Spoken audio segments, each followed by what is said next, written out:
It looks over the time period 1984 to 1999 at the dotted line up at the top is the profits worldwide associated with patent portfolios held by people in those industries. During question and answer, I'll explain to you how I calculate those numbers.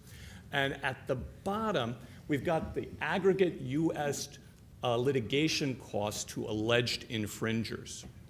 And there's a big gap between those two numbers. That's as it should be. The patent system is imposing or creating benefits that's much larger than any cost that it might be imposing. Take a look at the next picture, and you can see all other industries. Now remember, the dotted line are the benefits from patents. The solid line is costs. And those numbers were more or less equal up until about 1991, when the costs shot up because of the patent litigation explosion. Now, a critical assumption I'm making, and you might want to contest, is that it makes some sense to talk about costs falling on innovators. But I think it's absolutely clear that the costs of patent litigation are falling on the most innovative firms in the American economy. Why is that? It's because almost never is a losing defendant in a patent lawsuit a copyist. Almost always, they're independent inventors. Almost always, they have inadvertently infringed, and I think almost always they could not have done anything in advance to avoid the tax associated with the patent lawsuit that follows successful innovation. If you don't buy that statement, then you won't want to interpret the diagram the same way I am right now. Software patents are a special problem, and the political economy of patent reform is very clear. Why is it that ICT favors patent reform? Why is it that pharma opposes it? Well, it's explained by the two diagrams that we just took a look at. So let's talk a little bit more, and this is kind of complementary to what Richard, the good things he had to say about pharmaceutical patents. I want to emphasize the bad things about software patents. Something that's very important to understand if you want to get a sense about what software patents are doing is that software patents are not about software. Firms in software publication until recently got very few patents, and until recently they weren't sued very often. They didn't care very much about patents. It's the people who make washing machines and automobiles and computers and semiconductors who really care about software patents. They're the ones who are the defendants in software patent lawsuits. Only about 5% of software patents are obtained by the software industry, but we know there are lots of complaints from industry members in semiconductors about thickets that are created by software patents. This problem is getting very severe. The share of software patents in litigation is rising over time. By 2002, over a quarter of patent lawsuits involved software inventions.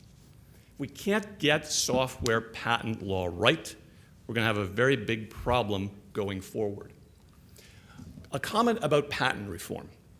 I think that a lot of patent reform efforts have been misguided, not because they're wrong-headed, but because they're not looking at the really critical issue. So I would say that patent quality, version 1.0, has guided most discussion of patent reform. People arguing for patent reform have argued for better examination and higher standards of non-obviousness, and they hoped that that would improve the quality of software patents, reduce the tax created by software patents. We've had a fair amount of experience now with examination of software patents and with litigation of software patents, and things aren't getting better, they're getting worse. I don't think it's simply a transitional problem. I don't think it's simply an issue of getting the prior art in the hands of patent examiners. I think it's a deeper problem. I think we need a broader sense of patent quality. We need to think about clearly defined property rights as being the most important quality attribute. And so we need to deal with the notice failure problem in the patent system, the fuzzy patent boundaries that make better examination impossible.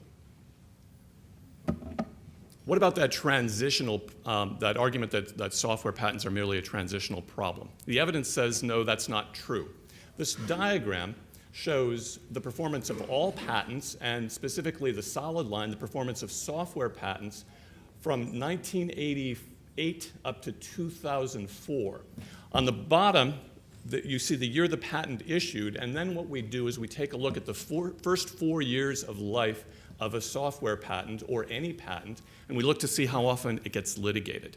What you can see is that software patents, and all patents for that matter, are doing worse over time. But if we were getting better prior art and doing a better job of examining software patents, you would have thought that there would be a convergence between those two lines, and that the poor performance of software patents would be relatively less over time. That seems not to be true at all. Okay, so let me conclude by suggesting some simple routes for patent reform that involve making patents perform more like property. First, we need to make these property rights more transparent. We took a big step backwards recently when the Patent Office decided to scrap plans for continuation reform. We desperately need continuation reform. We desperately need better disclosure. There's no reason that I can think of to justify delaying publication of patents for 18 months or until they issue.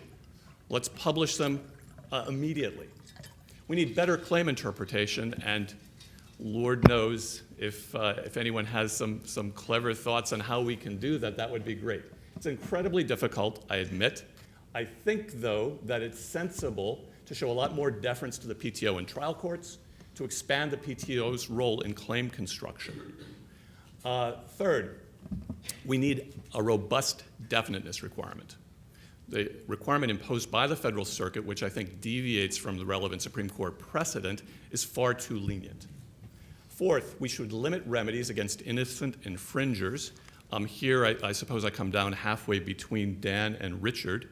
I think that if patents perform like property, then it's all right to have strong injunctive relief. If patents don't perform like property, then we should not have injunctive relief. Finally, we should limit patentable subject matter so that, in the words of Justice Scalia, no more patents on methods for training horses. That's a good note, Dan. Thanks.